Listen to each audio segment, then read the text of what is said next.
Take 1, 2. We're going to start up the marine grade 327 Chevy engine. Let me show you the back of my shirt. What we do is just throw the power on here. We'll start with the 2 barrel. It's a little crazy to get her in 4 barrel, but we'll do it for about half a second.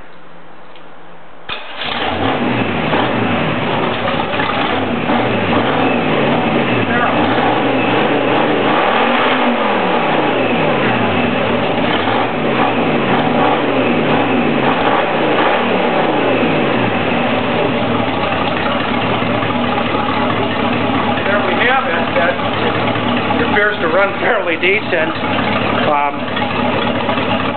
Could be quite dangerous in a 16-foot boat, is what I'm thinking, but I guess that's all we have for now.